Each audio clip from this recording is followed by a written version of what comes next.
Isang maganda at mapagpalang araw po ng Huwebes sa inyong lahat, mga minamahal kong kapatid. Ngayon po ay araw ng Huwebes sa loob ng ikalawang linggo sa karaniwang panahon. Pagbati po sa lahat ng mga viewers, mga supporters and followers of our daily gospel reflection. Binabati ko po ang mga deboto ni San Antonio ng Padua at ang mga minamahal naming benefactors sa mga tulong po na inyong pinapaabot sa amin. Lubos po ang aming pasasalamat. Patuloy po nating ipanalangin ang isa't isa. Muli po, welcome po sa ating Daily Gospel Reflection. Sama-sama po nating pagnilayan ang mga salita ng Diyos mula sa mabuting balita para sa araw na ito.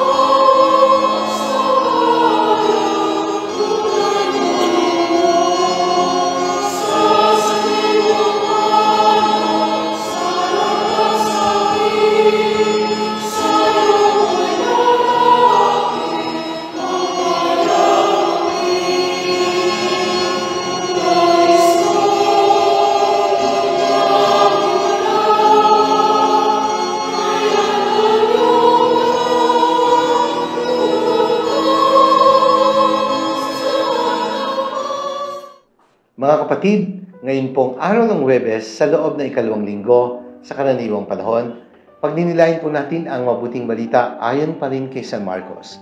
Mula po sa 3 kabanata at mga talata 7 hanggang 12. Ang pamagat po ng pagninilay, work for mission and not for recognition.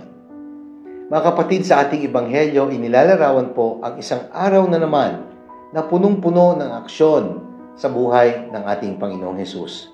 Nilalarawan ngayon sa pagbasa ng mabuting balita na dinumog siya ng napakaraming tao buhat sa Galilea at mga karatig bayan. Dinala nila kay Hesus ang mga may sakit at hiniling sa Panginoon na kanyang pagalingin.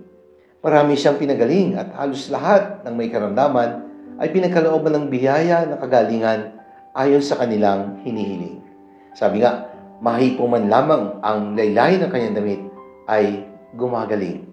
At pinalayas din po niya ang maraming masasamang espiritu mula sa mga taong inaalihan ng mga demonyo. Kaya hindi po madali ang trabaho ng Panginoon. Sa dami ng pinagaling, sa dami ng mga taong pinalayas ang masamang espiritu mula sa kanila, eh sino ba naman ang hindi mapapagod? Kaya action-filled ang buong araw ng ating Panginoong Hesus. Kaya natural lamang na siya ay mapagod. Pero isang bagay po ang aking napuna. Pinagbawalan po sila na sabihin kung sino siya. Ano kaya ang dahilan? Bakit kailangang ilihim ni Hesus ang kanyang tunay na identity? Sapagkat ang totoo, hindi po siya uhaw sa tinatawag na publicity or just trying to make an impression para maging popular at makilala. Ayaw niyang sabihin na nating sumikat sa paraan ng pagiging sikat ng mga kilala sa mundo. Ano kaya ang mga posibleng dahilan? Pwede namang hindi pa dumarating ang tamang oras. O kaya baka naman ang mga tao sumusunod lang sa kanya dahil siya ay nagpapagaling at ang pagkakilala ay maging mababaw at hindi tunay sapagkat malayo sa tunay na identity ng ating Panginoong Hesus. Doing something for others simply out of the kindness of your heart and not out of your need for publicity or recognition speaks about who you really are. Diyan lumalabas ang tunay na pagiging mabuti ng tao kapag siya ay gumagawa ng mabuti, hindi dahil gusto lang makilala o mag-create ng impression sa iba.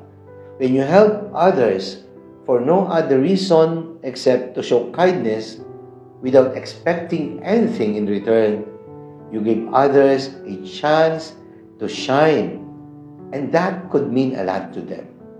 Sila ang sentro at hindi ikaw.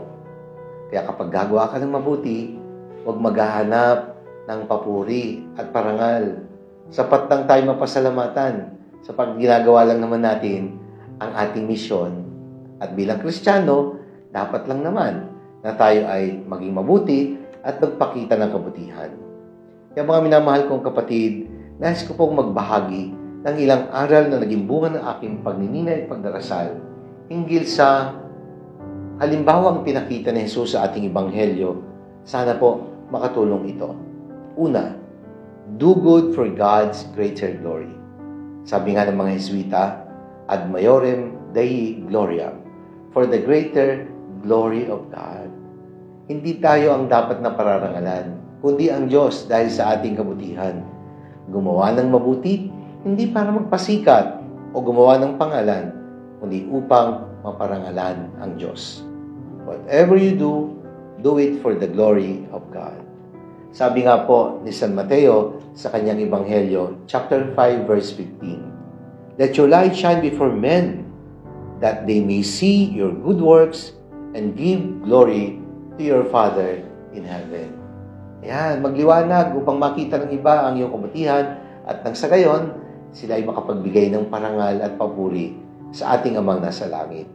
Pangalawa, do good for no other reason except love. Walang ibang dahilan na dapat nagtutulak sa atin para gumawa ng mabuti maliban sa pagmamahal. Because good deeds should be done with good intention and not for attention. Real integrity is doing what is right, knowing that nobody is going to know whether you did it or not. Sabi po ni Oprah Winfrey yan. Work for a cause and not for applause. Live life to express and not to impress. Sabi ko nga minsan, inspire before you expire. Gumawa ng mabuti for no other reason except love, because there will be no frustration when you help others out of love without any expectation. Pangatlo, do good to improve the lives of others. Baka naman tayo gumagawa ng mabuti kasi may vested interest tayo at gusto lang nating makilala at tayo ang makinabang sa halip talaga yung mga taong dapat na tinutulungan.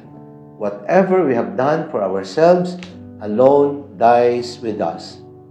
Yet whatever we have done to help others will be remembered for eternity. A day without doing something good for others is a day not worth living. Paalala po yan ni Mother Teresa of Calcutta. Sabi nga din po ng isang manunulat, I cannot do all the good that the world needs, but the world needs all the good that I can do. Yun naman talaga ang tama at kinakailangan. Kindness is a very powerful language that even the deaf can hear and the blind can see. Kaya magpakita ng kabutihan.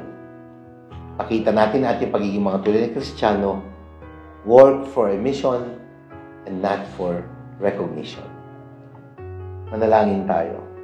Ama naming makapangyarihan, nawa sa buhay namin, makita namin ang aming tunay na bokasyon at misyon, ang maging mabuti ayon sa iyong pagiging mabuti, ang maging mahabagin katulad na iyong pagiging mahabagin sa amin. Tulungan mo kaming maging mga buhay na larawan na iyong pagmamahal at kabutihan. Amen. Maraming salamat po, mga minamahal kong kapatid. Sana po nagustuhan niyo at nakatulong ang ating pagninilay sa araw na ito. Sakaling nagustuhan po ninyo at nakatulong, i-like po ninyo at i-share, ibahagi natin ang mensaheng ito sa ating mga mahal sa buhay, mga kakilala at mga kaibigan. Let us fill the world with the message and power of God's words. Pagpalain po kayo, mga pangyarihan Diyos, Ama, ng Anak, ng Espiritu Santo. Amen.